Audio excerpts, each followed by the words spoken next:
Where are you sending us? Well, this is a fun one. Star Trek Strange New Worlds returns with a new season, now streaming on Paramount+.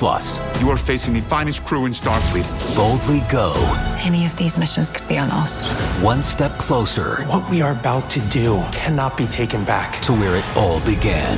We've seen a lot of strange new worlds, but we'll never see something like this. Star Trek Strange New Worlds. New season now streaming exclusively on Paramount+. Last podcast on the left is all about the facts. So when Southern New Hampshire University came on as a sponsor, it was time to do some research. Turns out they offer more than 200 online degree programs, and get this, criminal justice and psychology are some of the most popular. Classes have no set meeting times, and tuition rates are some of the lowest in the U.S. Want to learn even more about SNHU? Visit snhu.edu/last. There's no place to escape to. This is the last podcast. On the left. That's when the cannibalism started. What was that?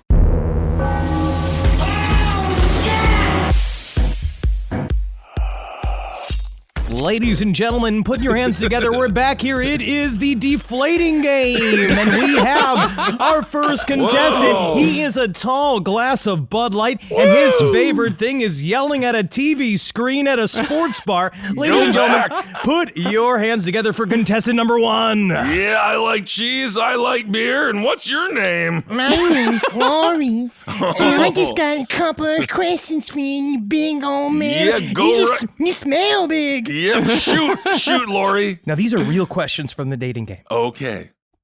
Okay. Convince me you're sexy, aggressive, and harmless. Oh, God almighty. How could you be all three of those? I'll take it. Okay, now tell me. When we've been married for 50 years, Yeah. and now we're sitting on a park bench together, and you start getting romantic. How come? Oh, baby, you know I love how pigeons talk. All right, can we be done with this? Hey, now tell me one last one. What football penalty are you mostly charged with on dates? Oh, my good Lord. That's from the dating game. I'm going to say pass interference because no pussy is safe when Ben Kissel's around. Or maybe interception. I don't know. Welcome to the last podcast on the left. What a horrible position that you just put me in. Yep. This is why I would never go on a dating game show. Dare I say, it might make someone a little crazy. So you're blaming the dating game. Well, It was not the dating game, man. He was I doing it long don't know. before. I'm just telling you about my personal experience that I just felt, and now I feel like I need to have revenge on everybody because I was put on the spot, and yes, I know I came in here to record a show. Yes, I know that my voice is being audio recorded, Yes. but did I know we were going to peel back the layers of the onion to show the soul of the Kissel? And you I don't barely think did. so. You barely did. You know what I mean? You hit this level of agitation at the the basic version of dating interrogation. Yeah, how's dating going? Oh, just so nice. So nice. All right, everyone, go pack, go. Today, we are on to an episode that has been in the minds of everyone for many, many years. And I'm just so happy we waited this long to get to it because this story, evidently, from what I heard, is pretty freaking disgusting. Yes. So we shall get into it. The lightheartedness is going to ease up a little bit. We are talking Rodney Alcala. Yeah, that's it. All right, thank you. What you didn't hear is that Kissel tried to say it 3 times, but it is difficult. And guess what? Rodney Alcala, who gives a fucking gives a shit? shit? He's dead. Yeah, indeed. Thank God. You have no last name once you're dead. Rodney Alcala was an American serial murderer who provably killed 10 women and children between 1971 and 1979, although his murdering career may have and probably did start much earlier than what we know.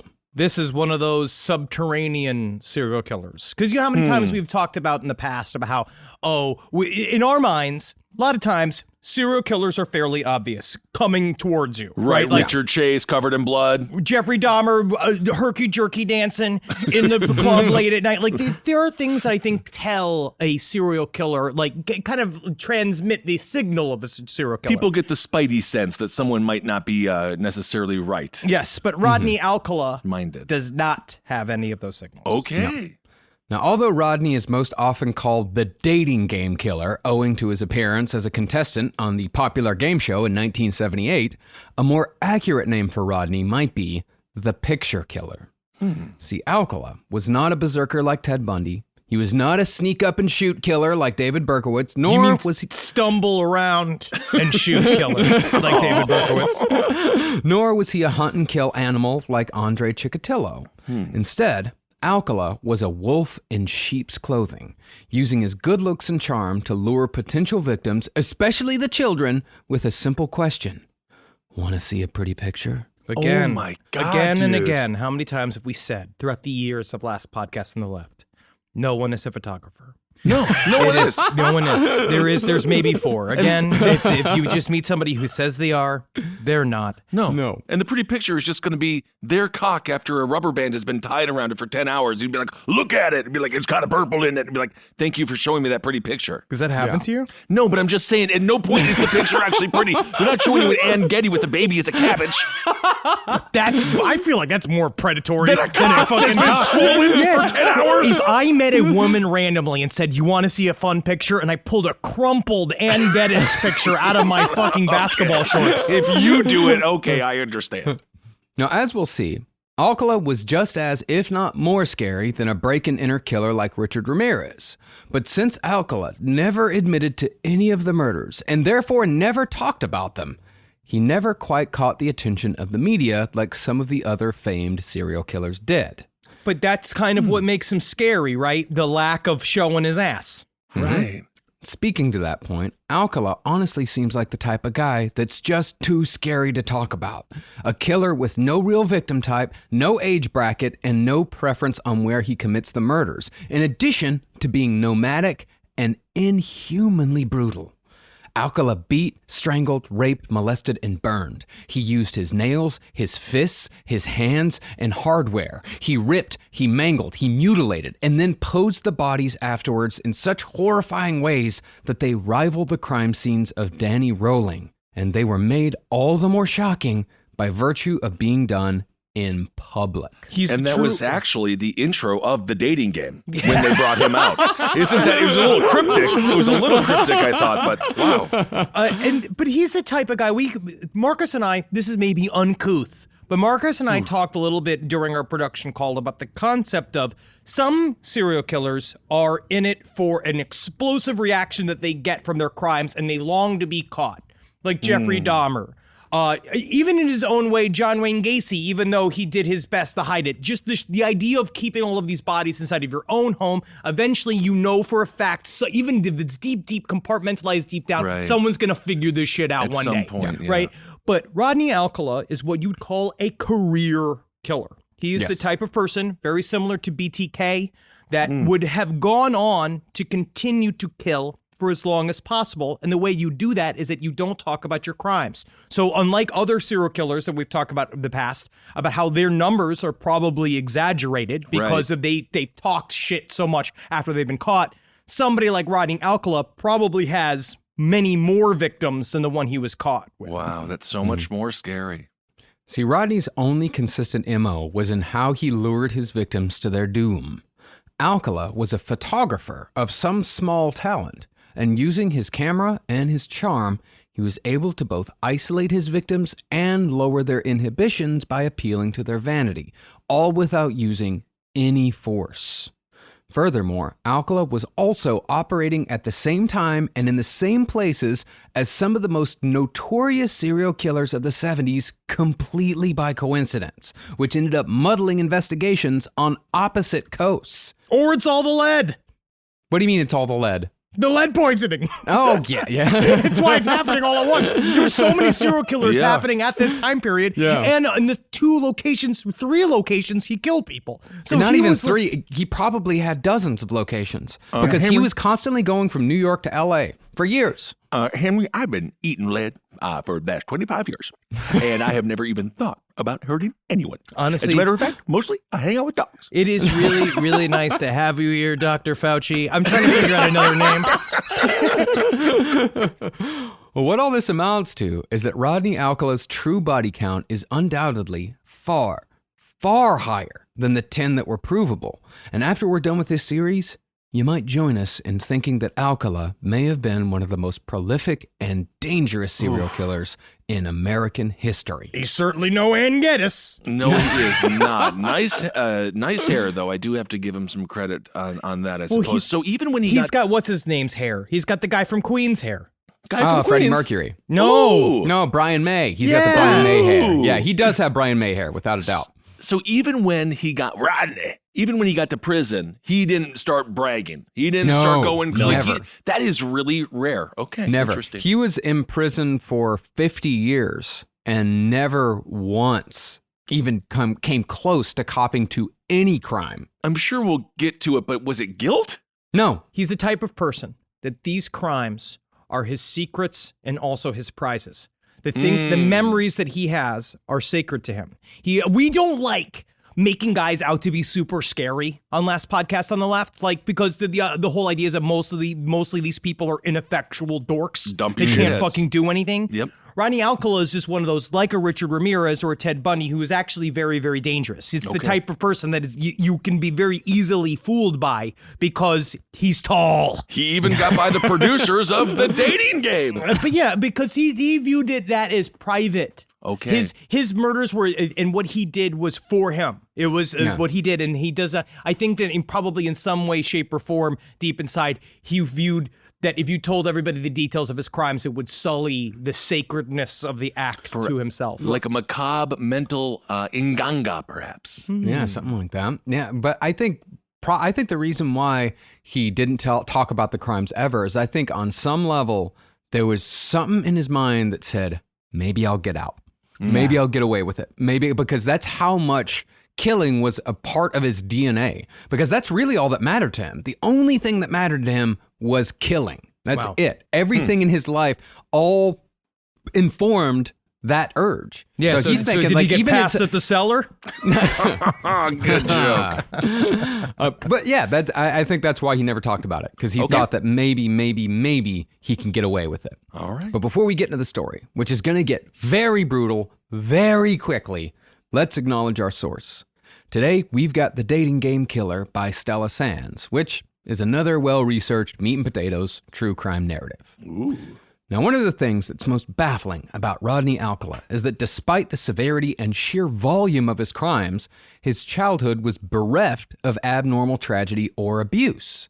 And in this, he's like Dennis Rader, aka BTK, who also seemed to have come out of the womb as a fully formed predator.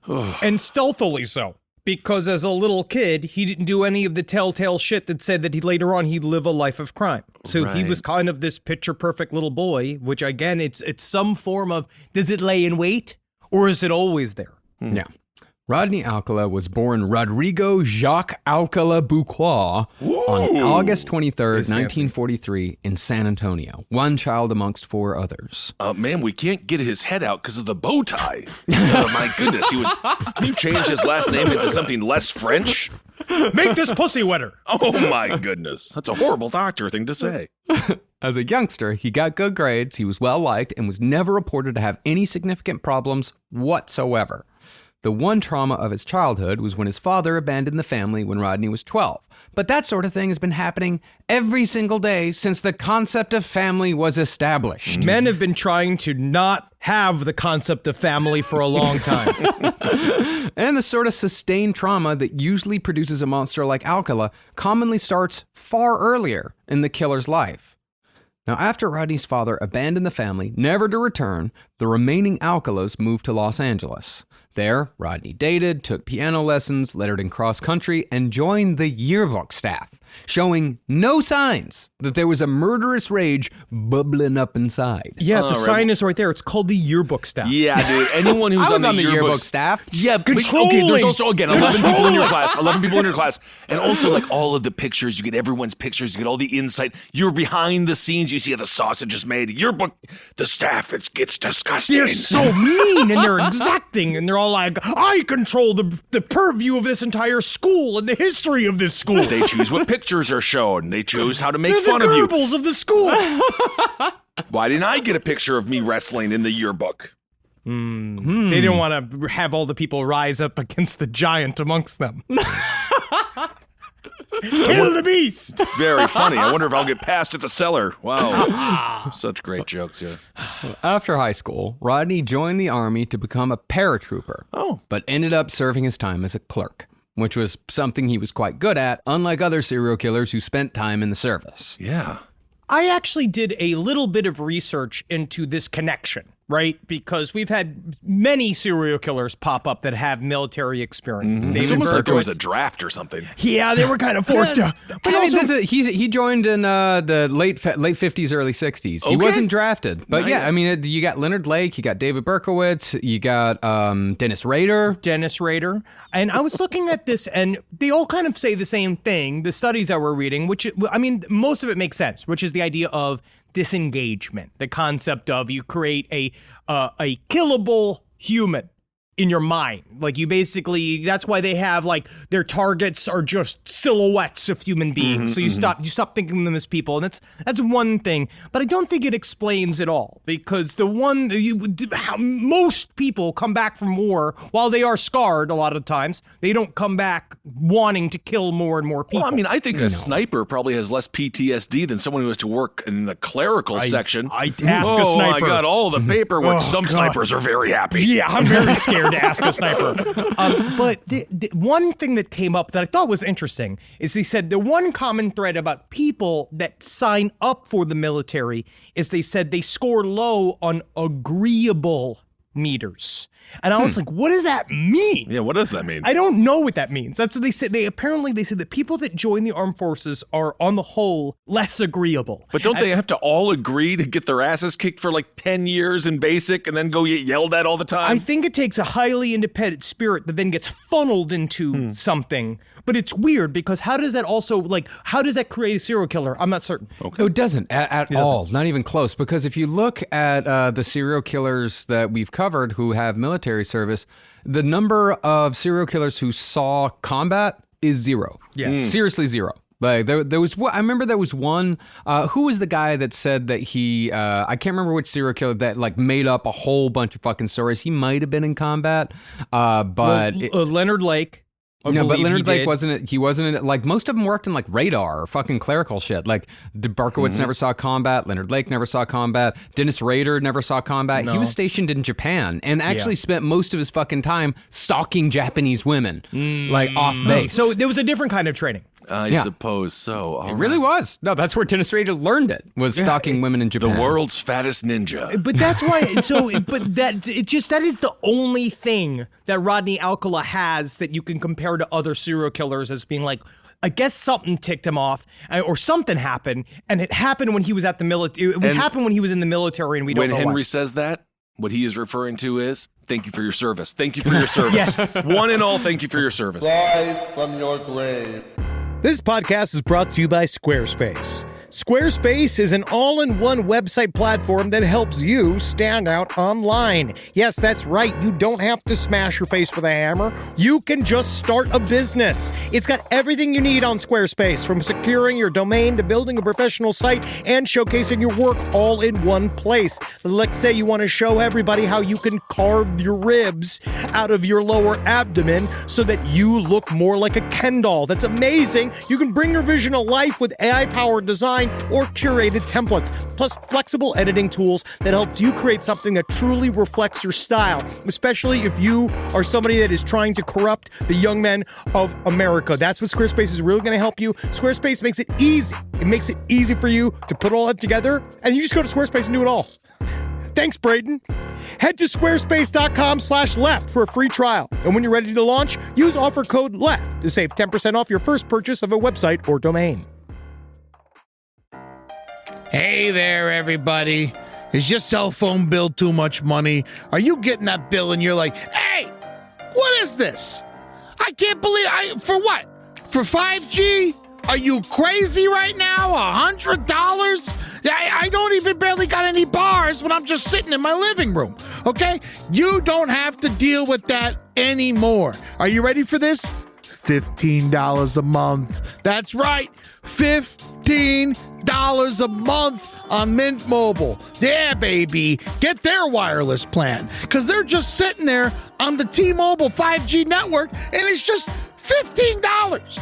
Your whole life, you're just paying all this money every month. You're like, why? Where's it going? It's going to these phone companies that are robbing you.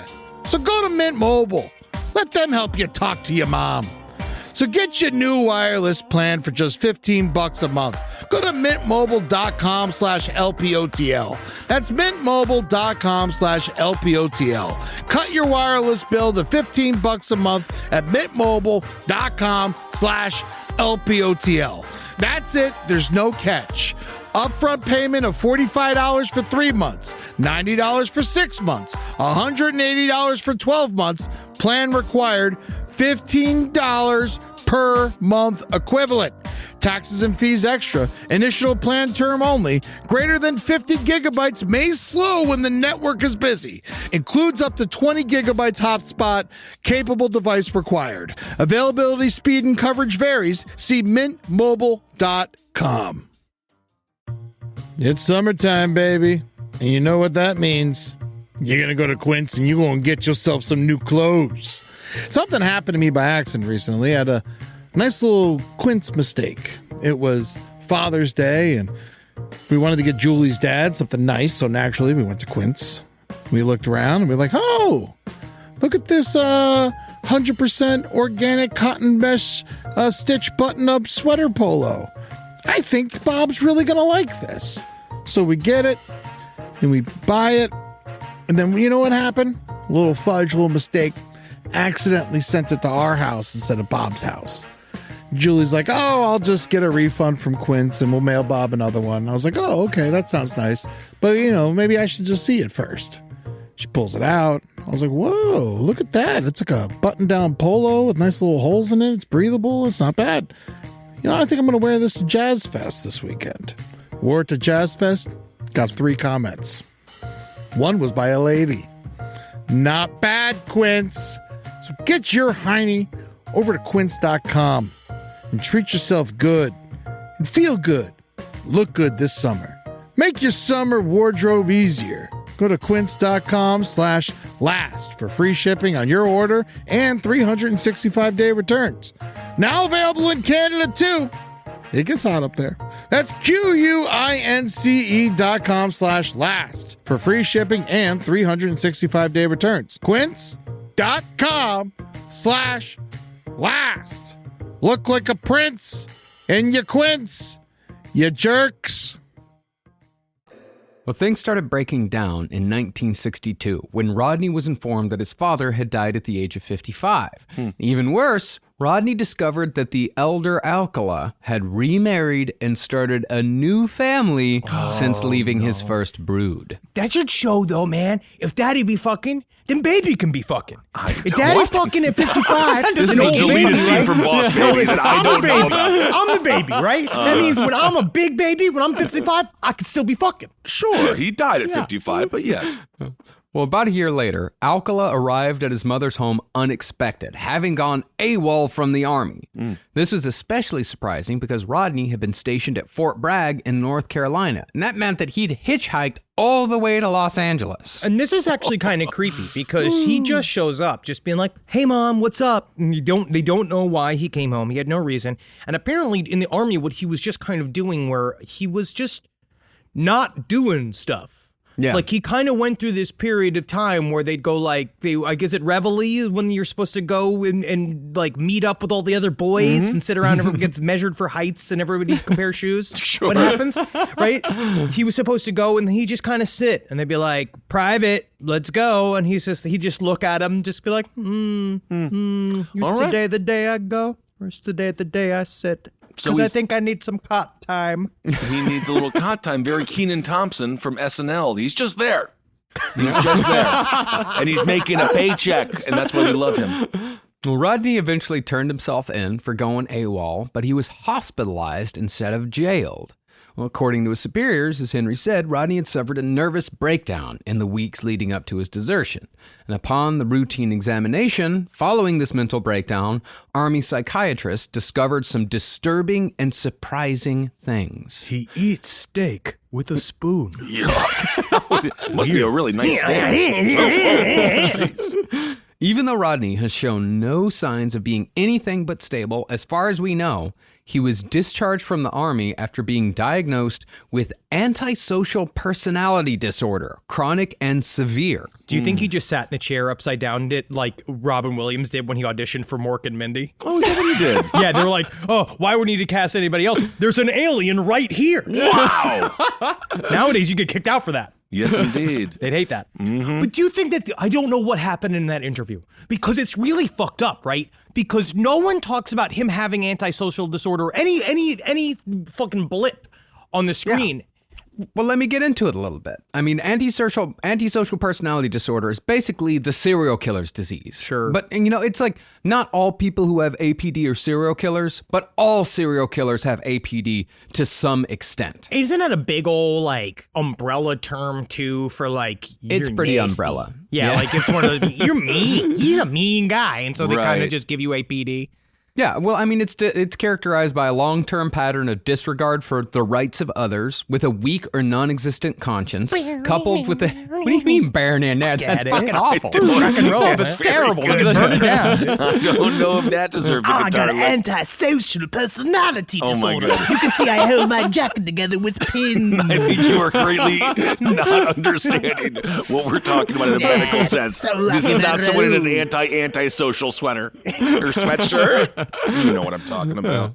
And all this is coupled with a history of impulsive or aggressive behavior. But Rodney hadn't yet exhibited any of the overt symptoms that usually flash a red light for antisocial personality disorder. And this is really what made Rodney Alcala so dangerous. While many serial killers can't help but attract attention towards themselves, even outside of their murders, Alcala, like BTK, could go under the radar. Wow, that's so scary. Yeah, he just they did the tests, which I'm sure it's not the type of test where Here's a baby. Stab it or feed it. You know what I mean? Like, stab it. Yeah. Oh, that's not the right answer. Fuck, you only give 2 options. Yeah, well, okay, we're gonna give you the question again with the 2 options. You know for a fact stab it is the wrong answer. Okay. Here's a baby. Stab it or feed it. Stab. Okay, well, this is feed it. You feed it.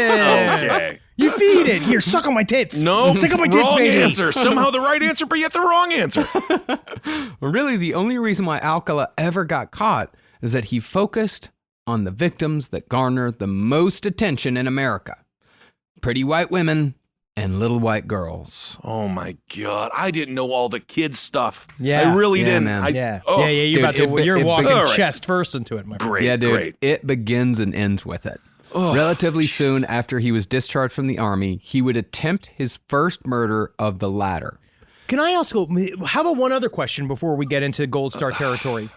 Do you think that in this meeting, when they had this, they kicked him out for antisocial personality disorder, do you think it's one of those things that they also could have labeled him with something just so they could kick him out of the Army because he was bad at it? Like, does it go that far, or is there other things that they say? Don't they just want you to stay there and then they punish you a whole bunch, and then that's kind of fun for them too? But if you're like touching guys' dicks while they sleep and stuff, a lot of times, unless everybody's doing it one big daisy chain, I think that most of the time they say like he's suffering from exhaustion or like something like that. They just put you in jail. Yeah, they just put you in jail because he'd gone AWOL by this point. And they just fucking, that's just, if they think like, oh, you're just not good at it and you ran away, you're going to jail. Really? Like, bar none. Yeah, dude, you're We're going to talking jail. about some of us aren't supposed to be soldiers, man. No, that's why you didn't volunteer to go.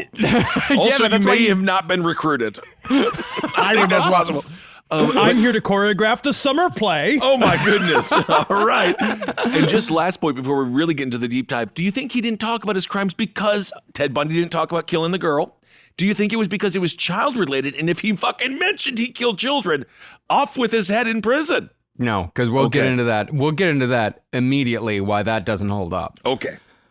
Well, after recovering from his nervous breakdown in his mother's home in Monterey Park, California, Alcala returned to his old, charming self and was accepted to California State University, where he graduated with a bachelor's in fine art, focusing on photography in 1968. Cal State's not fucking around, too. Cal State's a legit That's the thing about school. Rodney Alcala is also a lethally intelligent person. Like his IQ, I know IQ is like whatever, but still, his IQ was 140 when he took the test at Cal State. He's highly intelligent. The next fall, motivated by some mysterious reasoning, Rodney Alcala tried killing for the first time. But like I said, since Alcala has never admitted to any murders, he might have been killing long before this one. This is just the first one that he got caught on. The nature of the crime, it does sound like someone already in mid-escalation. Okay.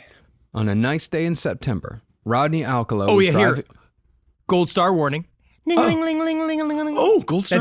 That's me jingling a gold star at you like you're a dog. Bark, up, Okay. gold star, up. Right. Yeah. Be and, warned. And this is the first of 3 in this episode. Okay. Let's just go ahead and say this is a gold star episode. Gold star just from now episode. on. This is just a full-on gold star episode. Okay. On a nice day in September, Rodney Alcala was driving his car down Sunset Boulevard when he noticed an 8-year-old girl skipping down the sidewalk. He pulled over, stuck his head out the window, and learned that the little girl's name was Tali Shapiro. Using the oldest trick in the book, Alcala offered her a ride to school, saying that he was a friend of her parents. Uh-oh. Now, this didn't convince Tali, but when Alcala said he had a pretty picture to show her, she hopped in the car. Now, the only thing that saved Tali Shapiro's life was that a good Samaritan named Donald Haynes was also driving along Sunset Boulevard and saw that a man was obviously trying to convince a little girl to get into his car. And what's weird is that she was staying at the Chateau Marmont, which also has like a history of weird shit going on. So this whole area is like vaguely shady as it is. Wow. Yeah. After she got in and they drove off, Donald tailed them to Alcala's apartment on de Longpre Avenue, where he watched them both walk inside. And sensing that all of this was very wrong, he called the police and told them the whole story, asking, hey, can you just check on this so I can fucking sleep tonight? What do you mean, and ruin that little girl's audition? This is Hollywood. Oh, my goodness. Unfortunately, though, the LAPD doesn't exactly jump on situations that only have the possibility of being bad. So when the cops showed up knocking on Rodney's door, some time had passed. Upon hearing the loud banging, Alcala popped his head out the window and told Officer Chris Camacho to give him a second because he'd just gotten out of the shower. When Rodney didn't open the door, and when he stopped communicating altogether, Officer Camacho broke inside. And immediately, Camacho saw that there were piles of lewd photographs of young girls all over the room, and a fresh trail of blood was leading from the living room to the kitchen. When Camacho ran to see where it led, he found Tali, naked in a pool of her own blood. In the time between their arrival and Officer Camacho's, Alcala had strangled, beat, raped, and bashed in the skull of Tali Shapiro. Finally, he'd lain a heavy metal bar across her neck as the slow instrument of death. Oh, because my presumably, Alcala was watching her slowly choke to death when Officer Camacho showed up. This is what I'm talking about with an escalated approach. If this wasn't his first crime, he thought about this for a long time because what he knows. Yeah, you're right. He seems mid-game here. Yes, and also the pictures because he already had hundreds of pictures, so he's already been. Were these pictures testing. he took, or were these published pictures pictures? His pictures. Oh my Always God. pictures he took. Oh Yes. Lord. And so we now know that this is not this is definitely, I mean, in my mind, not the first time, right? Yeah, me too. I think so too. But he's very similar to BTK, which I think is what makes him hyper dangerous because this is the thing, is that he does not kill quickly. It is a long progressed period. And he does the choke and release over Like and over again. Shawcross. Yes. Instinctively, Camacho removed the bar from Tali's neck and checked her pulse, only to find that she was still alive, but just barely. Alcala, however, had run out the back and was long gone. Yeah, because he had to make a choice. He saw the guy he basically saw him jump out the back window, and he's like, I could either get this girl out of this apartment, or I could go after the guy. Yeah, Yeah, he chose correctly. Saved the little girl's life. Of course. And then Rodney had the very difficult decision of like, do I leave or do I stay with all my pictures? My pictures! Oh man, my pictures. I Yeah, can't it's back in believe the day. There's no iCloud. There's no cloud. Oh my God, what a horrible scene. Now, Tali eventually regained consciousness, but after she relearned how to walk, Oh my her gosh. family quit their jobs and moved to Mexico, while Tali, mercifully, still maintains that she remembers none of what happened after arriving at Alcala's apartment. And she'll talk about it. She's been on documentaries. Like, there's a Rodney Alcala documentary that I think CBS did that she talks about. She just the entire started talking experience. about it because she didn't talk about it for years. Poor girl. Because as we'll see, Rodney Alcala had a hard time staying in jail. Yep. Yeah, because I'm like, this is all before the dating game, right? Oh, way before. Okay, Way again, before. producers out there, just triple check. Make sure every contestant has never killed their girl. We'll find out. Dude, Sometimes that's the pull. Have you seen F-Boy Island? Dude, this was a decade before the dating game. Oh my God, okay. Well, concerning Alcala, after fleeing the scene, it became evident that he could no longer stay in Los Angeles, at least for the time being.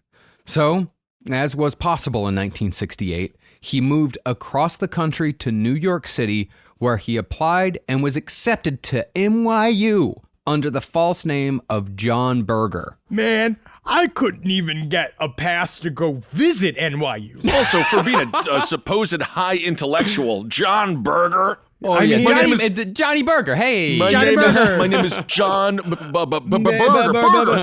John Fish Taco. Nah, John. Johnny Saltwater Taffy. Guacamole. Johnny Guacamole. He is a creative. Welcome to NYU. Lady Gaga killed her roommate.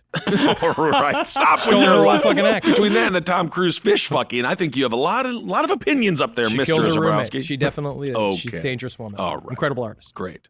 From 1968 to 1971, Alcala attended classes, worked as a security guard to pay his tuition, reportedly worked well in group film projects, and in his first brush with an infamous killing, took classes taught by Roman Polanski just before Sharon Tate was murdered. I wonder man, what they talked about. Yeah, they could go out and troll for the same girls. Yeah, that's so weird. Because you can almost see the friendship happening where they both grab for the same 12-year-old girl and they look at each other like, Roman. oh, Rodney, isn't that funny? I was going to harm that young innocent person and you want to harm him too. Oh, Hey, stop calling me Rodney. The name's Johnny Burger. oh, I'm sorry, Johnny Burger. Johnny Burger, of course. And my name is Roman Burrito. I don't know. Keep it Polish. Okay.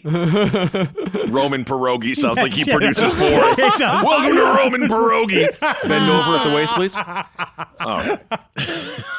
Well, every summer starting in 1969, though, Alcala worked as a counselor at a drama and arts camp for girls in New Hampshire. Right. No, Where no, he no, was- no, no. Right. Hey, to it. dude, nothing happened. There, he was known as the most popular counselor to all the girls and was considered to be a natural-born, even brilliant teacher by all his bosses. He taught there for 3 years. Can I say my belief system is that he did that as training. I think that to speak to people, he did it as human training. I think that he wanted to put himself, and because how many times these guys talk about this? It's a self-challenge where they go in and like guys who lead double lives for a long time. Like BTK, I can guarantee it's very similar with the BTK story where he gets off on hiding in plain sight. It's a part of an extended fantasy. Yeah. And I think it's also he's trying to graduate because his game really is to lure people in using nonviolent means. That's part of the jolt is tricking people. And it's one thing to trick He's also a child. a pussy. He's a pussy, so he can't fucking confront somebody. He wants to trick you so that he can get you with the least amount of hassle. Mm-hmm. But it's one thing to trick a child and another thing altogether to trick an adult. Yeah. And he's trying to figure out how do you trick adults, or at least older girls. These are all like late teenagers. But in 1971, Alcala returned to his murderous ways. Or perhaps a more appropriate thing to say is that 1971 is the first time that Rodney can be linked to a murder. And while we don't know exactly how it went down, we can extrapolate from other murders to recreate a possible timeline.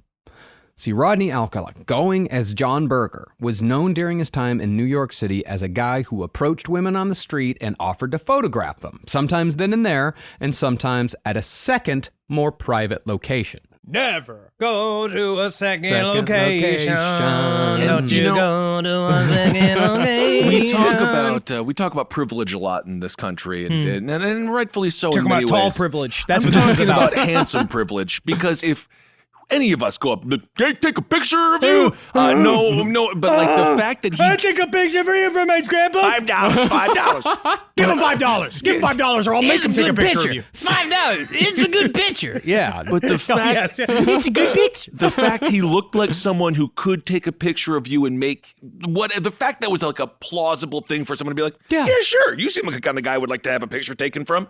It's very unique. That's how it is. Yes. That's how it is. Handsome guys are not to be trusted. Yeah. And most likely, this is how Alcala approached TWA flight attendant Cornelia Criley. And this is all based on the massive amount of photos of women that were in just this situation that were later found in Alcala's storage locker in Seattle. That's what points us again towards he's done this many, many, many, many times. Yeah. Mm-hmm. So after Rodney disarmed Cornelia and made her feel comfortable, he probably offered to take more photos in a private location. And in this case, that location was Cornelia's apartment. And then from there, he went on to fund and start American Apparel. Coming in hot today. Deep cut. Boy, that is a deep cut. Yeah. It really is. Brought back bush hair. Yeah. Remember that? Yeah, yes, indeed. Oh, yeah. Well, probably thinking him charming and maybe good looking, like a lot of women did when they met Rodney, she invited him up to her apartment. And we know that she invited him because there was no sign of forced entry, and Rodney, as far as we know, never coerced potential victims with the threat of violence. Once there, Rodney most likely did take some pictures of her, but eventually, Cornelia began to either slowly or quickly realize that she'd made a mistake inviting this stranger into her home. When Cornelia's body was found days later, her face had been severely beaten. Deep bite marks were found on her breast. She'd been sexually molested. A stocking was tied around her neck, and her bra had been stuffed in her mouth. Jesus. By the time the garment was removed from her mouth by investigators, rigor mortis had set in, which fixed her mouth in a permanent, terrified howl. And since no one had seen Cornelia with Rodney, and since forensics were comparatively primitive in 1972, cops never even came close to the man who was bopping around New York under the name of John Berger. And as a result, Alcala wasn't linked to the crime until 2011. Wow. When DNA from saliva samples taken from the bite marks put Rodney in the room. A lot of his crimes are going to be, we'll even talk about this at the end of the next episode when we do the second episode, is that there are databases of the pictures that he put out, much like they did with Samuel Little, because again, they're still piecing together how many people he might have murdered.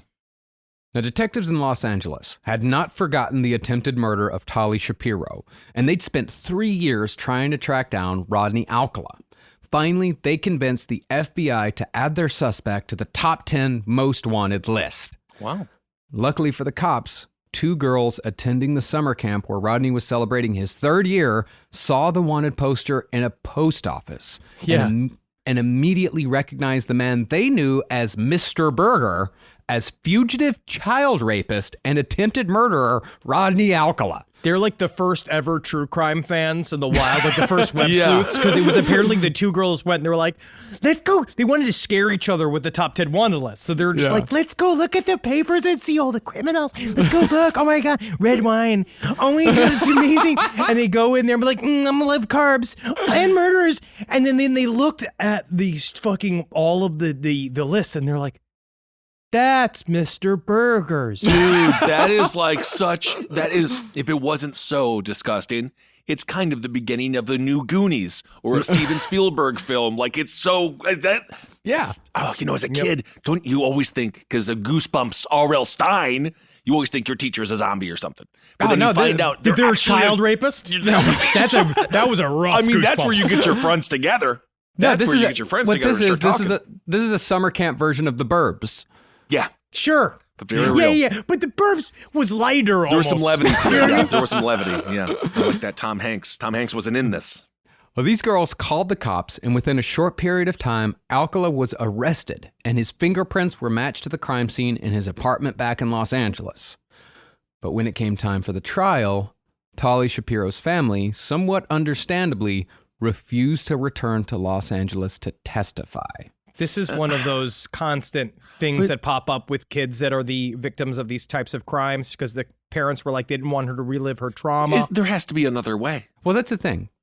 I guess the prosecutor here just couldn't fucking be bothered because they went for the sure thing and arranged a piddling plea deal. And this sounds like extraordinarily lazy prosecuting because fucking remember, Officer Camacho saw Alcala in the apartment just before he discovered the crime scene. And that's not even to mention the fact that it was Rodney Alcala's apartment. Sir, Mr. Alcala, whatever it is, sir. Alcala! Sure. You've been sentenced to 15 years of reality television. No, yes. no. Yes. I will. Oh, God, they're looking at my social media. And also Donald, you know, the guy that called the cops in the first place. He could have identified Rodney Alcala. He saw him take this little girl into an apartment. Oh, God. But where was he? Did they not call him? Lazy fucking prosecuting, man. Oh, my God. This is what I'm telling you. I just feel like this is one of those that you do prosecute. It's hard because no, it's not hard. This is a total fuck up. Okay. Yeah, this is an extremely large fuck up. Alcala was allowed to dodge the attempted murder charge and instead pled guilty to child molestation, which garnered an indeterminate sentence of 1 to 10 years. Now, what indeterminate meant was that the parole board, who had no real understanding of the full scope of the crime, they could declare the criminal rehabilitated and set him loose whenever they fucking felt like it. And while this might work just fine for, say, you know, a kid who makes a mistake, it was a fucking terrible idea for someone like Rodney Alcala. And was there no registry at this point for sexual predators? Was when he got out, were they just gone? It's weird. We talk about it all the time. Natalie and I talk about it all the time about how, like, back in the day, it was just like child molesting was like not that big of a crime for some reason. There was like, they didn't really look at it as very seriously. I think because there was a prevailing idea that kids basically, I mean, seriously, but like the Cuomo defense. I'm just Italian. I'm Italian. Look how long my lap is. You mean to tell me I'm not supposed to fill this with kids? Oh my God. But like, it is strange where you wonder, like, because they just didn't take the crime very seriously. I wonder if it has the idea that it has to do with the idea that kids, they feel like they won't remember shit, or that they're less than people because they're not an adult yet. They can't go to war yet and die for the country. Maybe, but I think it was also with a lot of people, like, child molestation used to be a lot more prevalent than it is now. A lot of people seriously did say, like, I was molested and look at me, I'm fine. And don't forget, truly, shame.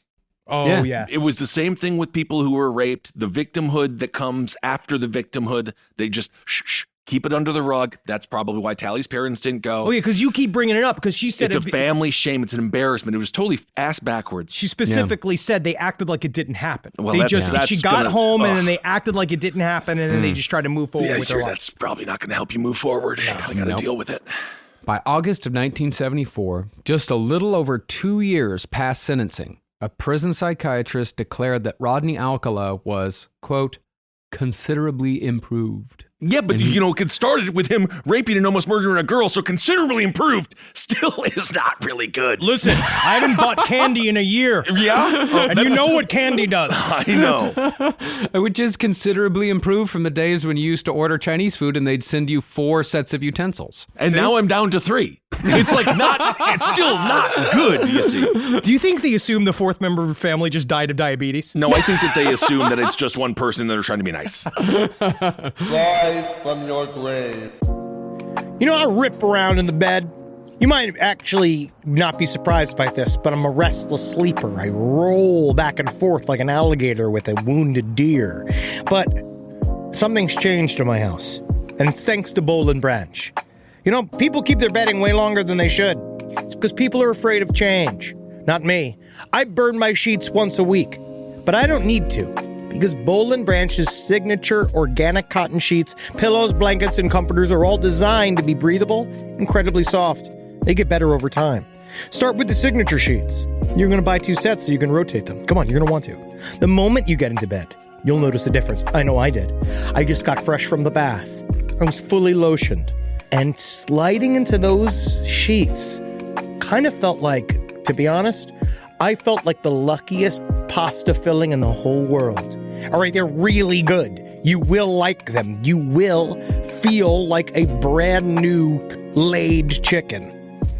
which is we're all going for. Just trying to be a hot chick again. Sleep cooler this summer with Boll & Branch during their annual summer event. For a limited time, get 20% off site-wide at bollandbranch.com/left with code LEFT. That's Boll & Branch, BOLLAND branch.com/left. Code LEFT to take 20% off. bollandbranch.com/left, code LEFT. Exclusions apply. Summer schedules can get busy fast with camps, vacations, sports, family time. And, every single time Carmi eats a block of dark chocolate, we got to take her to the emergency room. You know how much time that takes. All right, IXL makes it easy to keep learning part of the routine in just a few minutes a day. IXL is an award-winning online learning platform that helps kids truly understand what they're learning, whether they're building math confidence, strengthening reading and writing skills, or reviewing science concepts. From pre-K through 12th grade, IXL offers personalized, interactive learning that adapts to each child's level and pace, which is great because Carmi has been really slow in biology, and Wendy has really been struggling with American history, mostly just because she doesn't agree with the way it's being taught. So it's really important. You making an impact on your child's learning. Wendy, as soon as she gets her chicken, she is ready for all of her lessons. And Carmi just really has to eat 5 or 6 bites of liver, beef liver, chicken liver, and then she can really get down to, I'm hoping this is the year she reads To Kill a Mockingbird. So really, IXL, thank you. Make an impact on your child's learning. Get IXL now. And Last Podcast on the Left listeners can get an exclusive 20% off at IXL membership when they sign up today at IXL.com/left. Visit IXL.com/left to get the most effective learning program out there at the best price. All right, I know what you're thinking. I like to go banking, but I don't want to give to these big old banks all the time that cater to the 1%. Well, go ahead and get yourself hooked up with Chime. It's banking built for you, not just those rich jerks. And they got thousands of fee-free ATMs because why pay to get your own money? Chime is working for you, man. You get your Chime card, you're going to get travel perks, you're going to get into airport lounges, you're going to get those chicken thighs. Every time I go to an airport lounge, I get chicken thighs. And you know what I say whenever I see a plate of chicken thighs? Give me more. Chime's going to get you those chicken thighs in these lounges, all right? Sure, they could serve other types of meat, but why would you when chicken thighs are so delicious? Chime is not just smarter banking, it's the most rewarding way to bank. Join the millions who are already banking fee-free today. Head to chime.com/left. That's chime.com/left. It only takes a few minutes to sign up. Chime is a fintech, not a bank. Banking services for Chime Card provided by Chime's bank partners. Optional products and services may have fees or charges. Stated cashback for Chime Prime only. No minimum balance required. For more information on travel perks, go to chime.com/disclosures. Well, after the prison psychiatrist said he was considerably improved, Rodney Alcala was released and required to register as a sex offender in Monterey Park, California, where he moved back in with his mother. And that's what I mean by, earlier when you asked, is he just trying to hide the crime? No, he went to prison as a child molester for 2 years. Within months of his release, Rodney, not surprisingly, tried killing again in much the same way he tried to kill Tali Shapiro. This time, Rodney was cruising Huntington Beach in a station wagon when he spotted a 13-year-old girl waiting for her school bus. Again, Alcala asked her if she wanted to see a pretty picture. And again, the girl, known only as Julie, she climbed into the car under the promise that Rodney would just be giving her a ride to school. This is where today's generation, maybe they are more safe. They'd be like, no, I don't want to see a fucking picture. I see pictures all fucking day. I see pictures all fucking day. But this time, Rodney went by the name of John Roald. Or maybe it's Roald. It's either way. It's fucking like Roald Dahl. And when he drove past Julie's school without slowing down, she started yelling and tried jumping out of the moving vehicle. Rodney, in response, grabbed her and held her until they reached a secluded location near some cliffs off the Pacific Coast Highway. After stopping, he forced her to walk with him until they reached a private location, and there he made her smoke a joint before embarking on the beginnings of a rape and possible murder. Thankfully, though, before things got deadly or even violent, an angel of a park ranger showed up investigating the weed smell. Oh, man, technically, I would be mad about this if he didn't stop a fucking rape and murder. You know what I mean? And get down, he's just smoking weed in the park. Where else are you supposed to smoke weed? I am just a park ranger bear. And, I smell marijuana. Oh my God, there's something far worse going on. It's a fucking bear with a hat on. I'm sorry. You're going to have to let that young girl go. Give me that joint. Rodney tried lying by saying... It's her weed. Yeah, right. You see, he was saying they were just taking a break from a hike. Yeah, I always smoke a joint with a 12-year-old in the park. I mean... But Julie yelled that she'd been forced there and wanted to go home. And not knowing what to do, the ranger just arrested both of them because of the weed. Wait a second. We've got fucking handcuffs? What does he do for arrested moose? What does a park ranger have handcuffs for? Well, for people I've smoking got the weed. Handcuffs for But you're a smoking. bear. You should be able to just frighten people by your presence alone. No, I've got a series of handcuffs. I'll put the big handcuffs on the big man, and I'll put the little handcuffs on the girl. I just feel like, what, they're like made out of wood? Well, Julie was let go immediately. But after doing a background check, it was found that Alcala was out on parole for child molestation. Okay, time to put him back in the clink. Charged with sale of marijuana and kidnapping. And he was sent back to prison. Probably for the marijuana charge, mostly. Honestly. Yeah, actually, it probably was. He was out within a couple years. Declared reformed.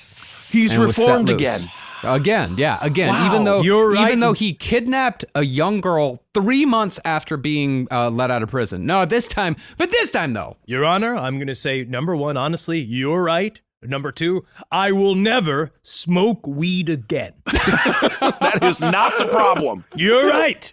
Weed for me is over. Wow. Totally reformed.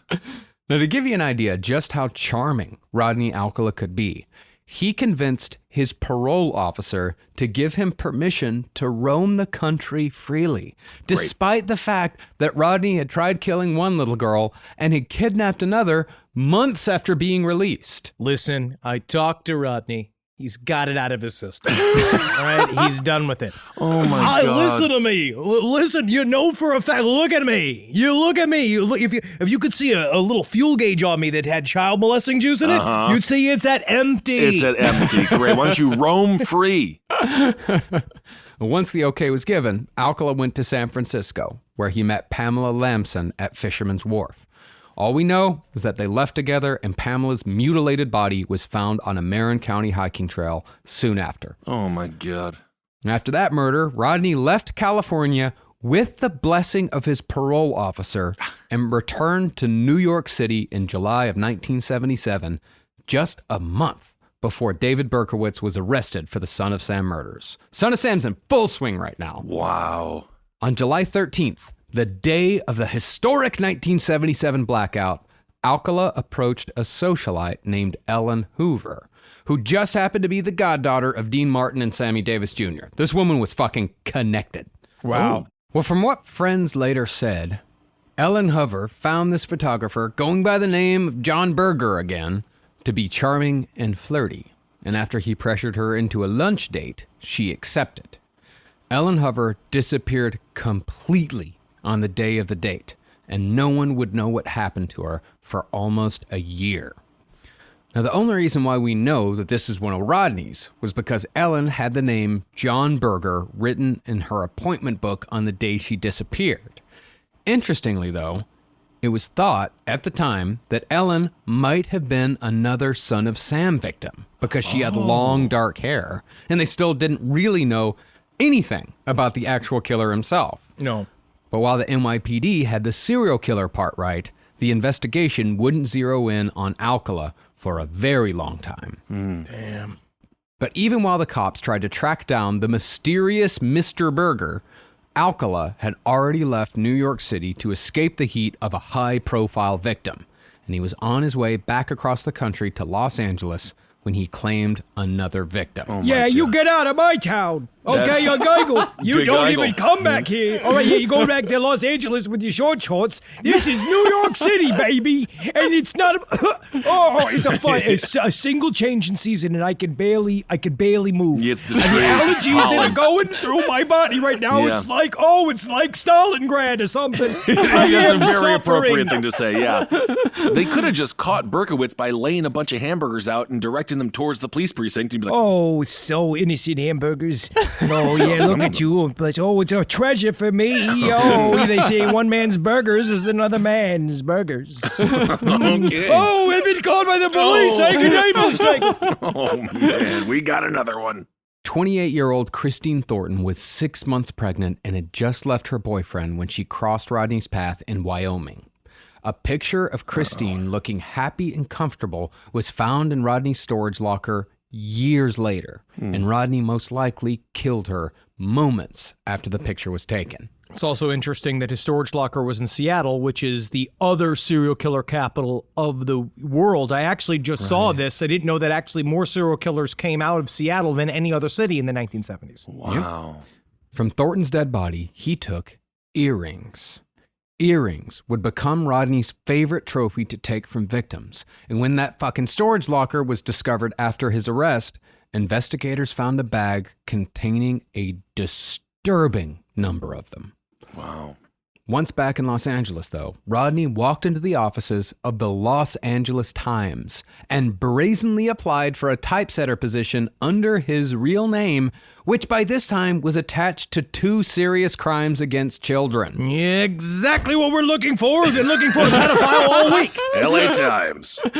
But despite having been on the top 10 most wanted list, and despite his conviction for child molestation, and despite his parole violations for making a little girl smoke weed after he kidnapped her, and despite being registered as a sex offender, Rodney got the job. I'm starting to think these journalists don't do a lot of research. You know, man, when it comes Or at least down the to hiring practices are pretty. The hiring practices of the Los Angeles Times, no background checks. HR is more militant than the U.S. military. The fact he got through HR. This is back before HR. I don't know what you'd call this, but also when it comes down to it, taking a picture's hard, guys.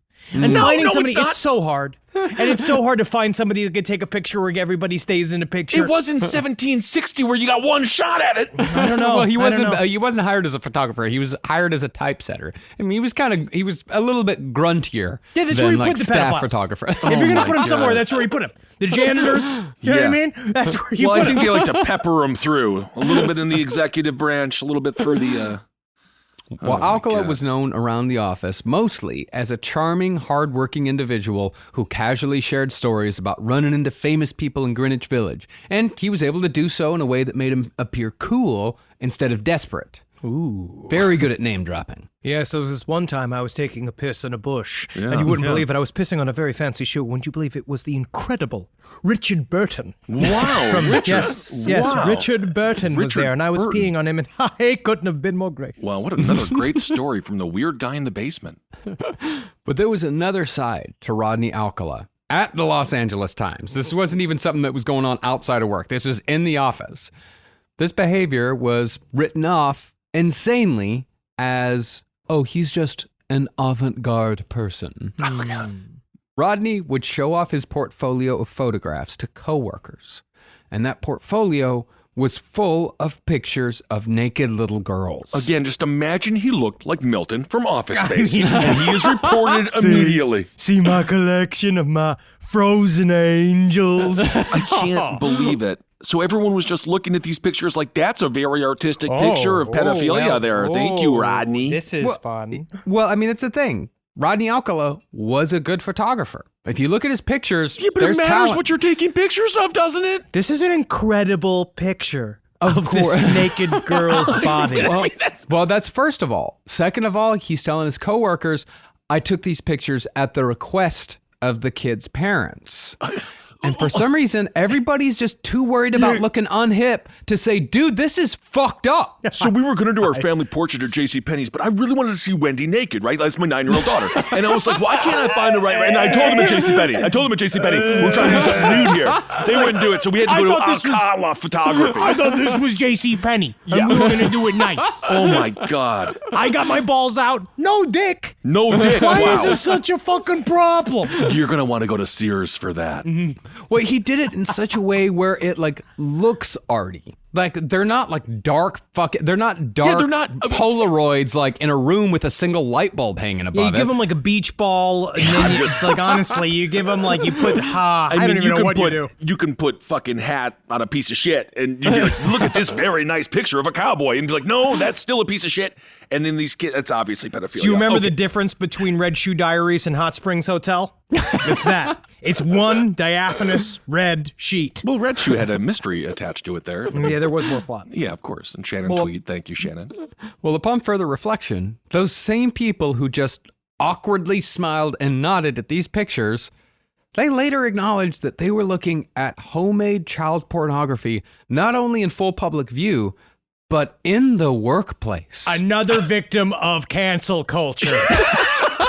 Cannot believe it. Where we're at in this this country's gotten away from us, man. Being cool doesn't really matter, just so everybody knows out there. Yeah, So don't if you be see cool. child abuse happening, trust me, it ages poorly, no matter what the social situation might be now. Yeah.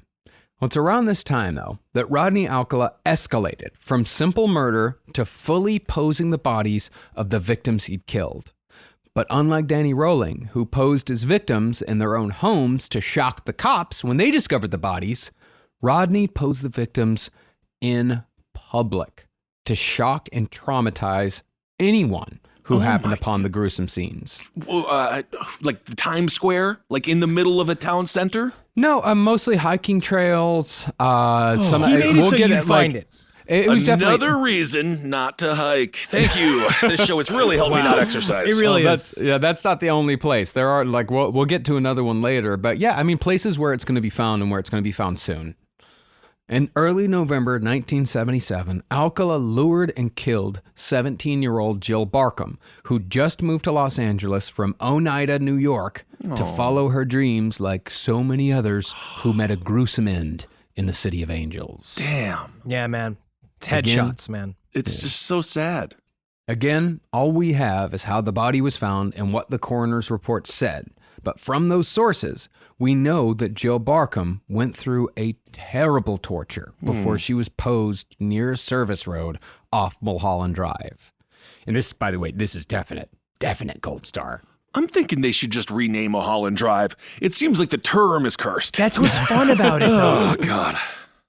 Rigor mortis had set in by the time Jill Barkham was found on all fours, with her knees bent and pointing outward. The top of her head was touching the ground to balance the body in its ghastly position, and her face was tucked so tightly against her chest that it appeared as if her neck was broken. She was naked from the waist down, and blood had pooled in the dirt below the body from the massive anal wounds suffered when Rodney raped her. Her face had been beaten, a ligature had been used to strangle her, a bite had nearly severed the nipple from her right breast, and her pubic hair was singed. But despite the elaborate nature of the torture, Rodney Alcala had killed Jill Barkham by caving in her skull with a rock. Oh, my God. She had been alive for every bit of the torture leading up to that. And since there were no bare footprints in the dirt, cops knew that the murder had taken place elsewhere. As far as leads went, there was plenty of DNA evidence, but again, this was 1977. Cops interviewed surrounding neighbors, including Marlon Brando, of all people. Yeah, because he happened like right next to his house. Yeah. Jesus criminy. But for the most part, Could have possibly been there. I would never kill a woman just away. Honestly, if I was going to kill a woman, I'd probably, to be honest, if I was going to do it, I'd drown in my pool. Yeah. Well, I mean, only just because it's why I got the pool. I mean, I'm not going to say I'm going to stop that aloud. It's not why I got the pool. Wink, okay? Wink, okay? I'm an actor. I'm happy. All right, I say fun things. Yeah, I'm happy you took this opportunity to do your Marlon Brando impression. This is the time. This is the time. This It's is really the good. time. Yeah. it's a good one. It's a good one. it's really As good. far as Marlon Brando, it's solid. I love milk. I know you do, Marlon. I know you do. For the most part, the cops were fucking stumped. Now this time, Rodney Alcala had dropped a body right into the middle of the Hillside Strangler investigation. Oh my God. And in an amazing coincidence, Jill Barkham actually knew Judith Miller, who had been killed by Angelo Buono and Jennifer Bianchi less than 2 weeks earlier. I actually don't think... Is anybody safe? No. Not 1977, man. No, not this year. But I do believe in my own mind, if what we know about serial killers holds to be true about other serial killers, he knew about the Hillside Strangler crimes and it was following them. Like he was probably following the Son of Sam crimes when he went to New York, and he positioned the body specifically so that it could possibly get lumped in with the Hillside Stranglers. We now know that he has his own MO, but I do believe that like he was playing a bunch of different angles at once. So he's a copycat killer, but not in a traditional sense. Somewhat. I don't think he would. I don't think he really thought about Son of Sam. I think he enjoyed going to a city where fear was ruling. I don't think he had. I think that would just happen to be like, I'll go to New York. I know I can kill people there. With the Hillside Stranglers, though, I think he was trying to top them. Like I think what he did and the way he left bodies and posed them, far worse than anything that the Hillside Stranglers just fucking dumped the bodies. Yeah. And he's trying to take things to the next level. He's trying to top them because he's playing a game the whole time. It's all of the posing. It's the same thing with Danny Rawling. It's this about of leaving a message after the fact so other people are traumatized. You just hear the song, anything you can do, I can do better. And it's like, okay, well, that's not what this song's about. It's scary. It's going to be slowed down for a trailer soon, so don't say that. Oh, yeah, that's a good point. Now, by this point, the walls were starting to close in a little on Rodney Alcala, but he still managed to talk his way out of it. NYPD investigators had finally discovered that John Berger, whose name had been in Ellen Hoover's diary on the day of her disappearance, was the alias of Rodney Alcala, convicted child rapist. Gotcha. And it didn't take him, I mean, not that long, especially considered how like the NYPD had just wrapped up the Son of Sam murders. They're still dealing with thousands of murders every year in New York City. So they're getting around to it. Yeah, because actually when the Son of Sam murders are finally wrapped up, they're like, there we go. That's 6 of them handled. Oh, fuck. Oh, shoot. Gosh, darn it. So they asked the LAPD to bring in Rodney Alcala for questioning and a lie detector test. But since Rodney refused the test, as was his right, and since cops had nothing linking him to Ellen Hoover besides a name and a diary, they were forced to let him go. They had nothing. And they didn't it's a lot, though. He was the last person to see her fucking alive. Yeah. Maybe a few questions could have helped there. I don't know, but I get also lie detector tests also do nothing. No, they don't do anything. They do nothing. But that's the thing. They can only hold him for what, 48 hours? I was speaking with Dr. Don Castaldi for a Patreon episode, and he said, you know when a psychopath is lying on a lie detector test because you'll see it afterwards. So there'll be a spike after all the questions, and they'll be like, how did I do? Because they're so excited to like trick the lie detector test. So it's actually they detect when someone's a psychopath afterwards based on how excited they are by the results. Whoa. So that's a little bit interesting. That's interesting. That's how you game it then, I guess. That's how you game it. But that's a hot tip for you, the listener. So disconnect before you show how thrilled you are for passing because you're a psychopath. Well, because nothing came of the polygraph test, Rodney Alcala continued killing. About a month after the murder of Jill Barkham, Rodney escalated again. Instead of luring a victim into a trap, it appears as if Rodney broke into someone's apartment for his next murder, a la Richard Ramirez. See, when the cops were called about a welfare check for a girl named Georgia Wixted, who hadn't shown up for work or responded to phone calls, they noticed that the screen was missing from one of her windows and was propped up against a wall nearby. That doesn't definitively say that he broke into her apartment, but it's definitely a possibility. Mm-hmm. Or it's how he got out. Yeah. When they searched the apartment, they found the body of Georgia Wixted, posed just as gruesomely as Jill Barkham and killed just as brutally, this time in her own bed.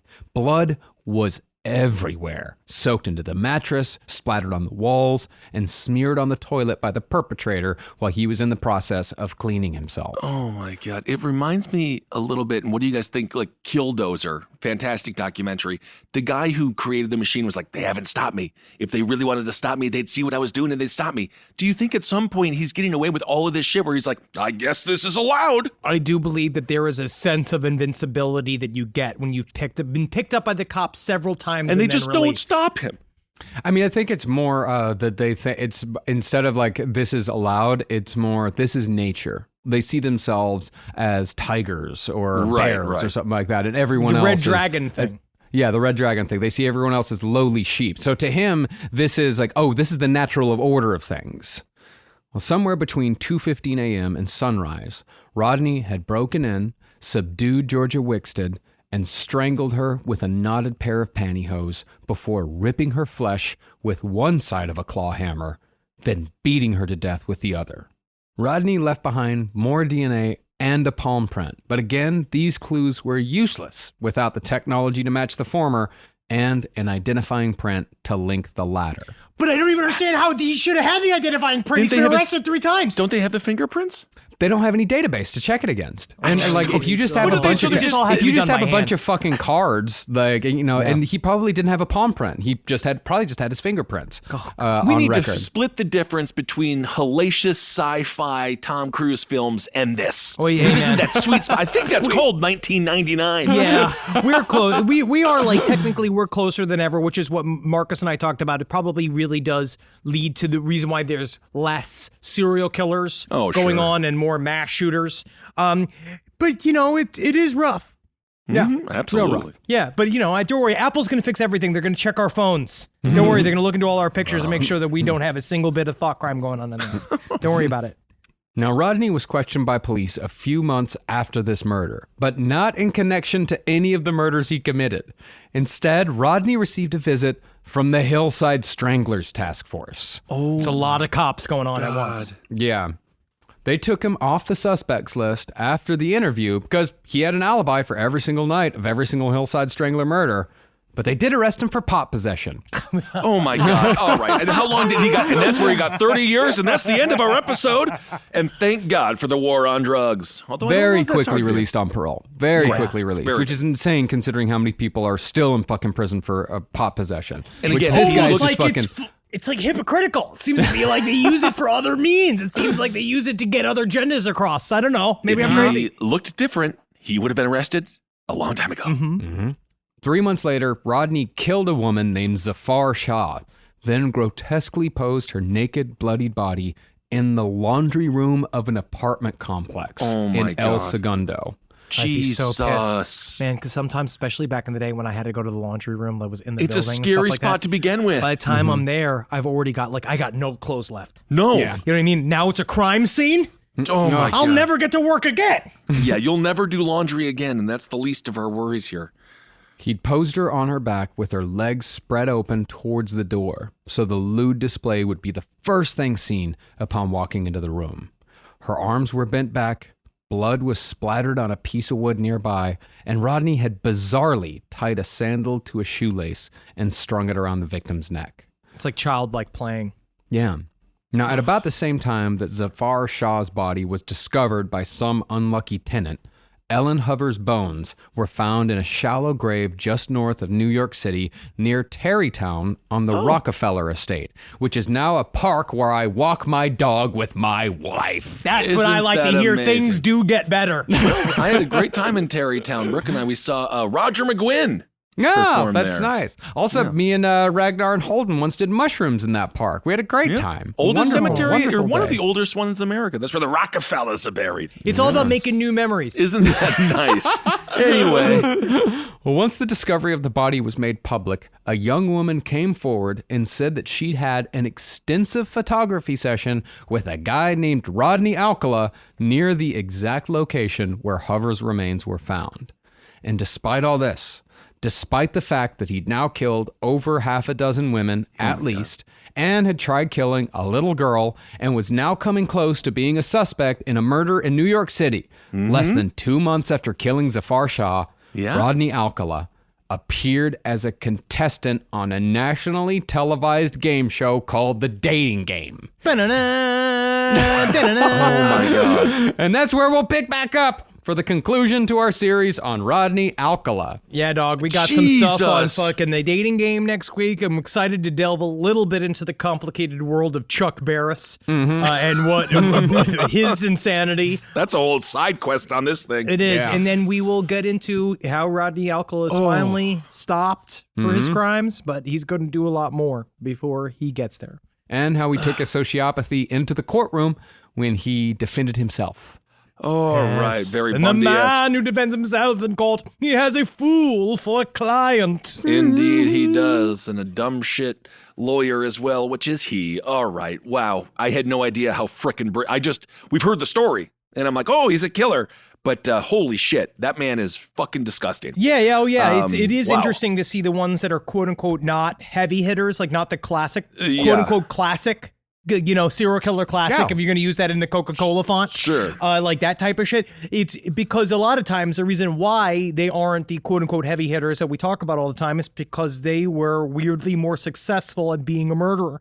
And they went for longer periods of time of not getting caught. And quite a bit of the time, they were not searching for attention. They were just trying to cause as much violence and mayhem as they could. Yeah. And I think there's also with what kind of killers are covered, there's kind of a sweet spot when it comes to how brutal the murders are. I think the reason why Ted Bundy is so it's so hugely covered because Ted Bundy was a good-looking guy. Rodney Alcala is a good-looking guy. It's not just the good-looking part. No, I think it's also that he had really, like, Ted Bundy's crimes can kind of just be papered over, and there's that one like gross detail, like he went back and had he had sex with the dead bodies and put makeup on the faces and did their hair. Yeah. That's like there's the one detail, but It's Rodney Alcala. gross. That's what I would say is super gross. Yeah. Yuck. Yeah. Gross, Ted. Or there's got to be like a hook with Richard Ramirez. His crimes Satanism. are really fucking brutal, but it's Satanism. There's that hook to it. And people like Rodney Alcala, it's just, and Danny Rowling for that matter, like it's so brutal and so beyond the pale that it's impossible to talk about. And we talk for a lot about of people. We talk about the micro of, being shamed as a sexual assault survivor. And I suppose the macro in this case, too. Everyone's just so embarrassed, perhaps. Law enforcement fucked up as a country. Do we want to live in a world where you can have someone like that even live? I mean, Maybe no one wants to talk about the fact it's children that are being raped and murdered. Anyway, all right. Well, we will get to part 2 of this. Holy hell. I'm starting to think this guy should not have won that fucking dating game. We'll get to it. All right. We'll get to it. Well, thank he you all. is a banana. Yeah, so thank we'll you. Thank you all so much for listening. Do we have By anything? the way, Last Prisoner Project, take a look Yes. at them. Pre-order our comic book October 5th at your local comic book store, Soul Plumber. It is on DC. Check it out. And be sure to order that. Be sure to put it on your pull list either this week or next week. You got to put it on now to make sure that your copy gets ordered. And make sure, go to your local comic book store. You got to go this week or next week if you want to be guaranteed a copy. Guaranteed. This shit's going to sell out. So make sure that you reserve your copy with your local comic book store. Yes. And spend some more money while you're there. Yeah, come Read on, Ice man. Cream Give Man. it. It's great. There's more horrible ways to spend your money than at a comic book store. You can buy a bunch of bullets and distribute them at a school. So go and get comic books. And also, read Ice Cream Man. Read Department of Truth. Have a fucking great time. It's fucking sweet. This Sunday, we have our mugshot roast. It is on twitch.tv/Last Podcast Network. Yeah. It is hosted by I'm a the little sad glorious about that. ham boy, Ed Larson. Kissel couldn't find his mugshot. I got 2 mugshots, one with the DUI when I was 19, one when I was detained in the Tombs, but they weren't felonies, so there's no mugshot, and I'm actually a little bit sad about that. Commit bigger crimes, Kissel. And it is this Sunday, the September 12th, the National Hangover Day, I think we should start calling it. And it's starting 5 p.m. Pacific, and it's on our Twitch channel. And join us. We're doing it all for charity. We're raising money for Last Prisoner Project, and it is going to be a really good time, and we're going to see a lot of really horrible mugshots. Absolutely, and if you want a great insight into prison and why we need prison reform, I did an interview with Larry Lawton, and it was just fantastic in the amount of abuses that individuals suffer at the hands of our monetized prison system is not right and un-American. It is. All right, everyone, thanks so much for listening. Hail yourself! Hail Satan! Hail Geen! My congratulations! Hail me! Yes, indeed. Let the girl go! Always, and don't go to JCPenney's if you want to have a nude family photo. If you want to have a nude Sears. family, yeah, you go to Sears. Gotta go to Sears. And shoot for private. You should get that photographer because, you know, a lot of these photographers, they're sick of doing weddings. Sure. This show is made possible by listeners like you. Thanks to our ad sponsors, you can support our shows by supporting them. For more shows like the one you just listened to, go to lastpodcastnetwork.com.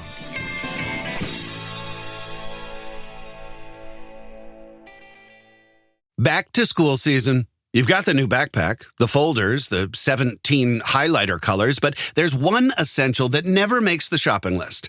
Their pillow. And we all know better school days start with better sleep, so we've got big news. Coop Sleep Goods is running their back-to-school sale. Save 20% on the entire collection. Spend $150 or more and get a free gift. The sale starts July 28th and ends August 25th. From cooling pillows to mattress toppers that transform thin dorm room mattresses. I mean, the only thing left to blame for a bad night's sleep is their insomniac roommate.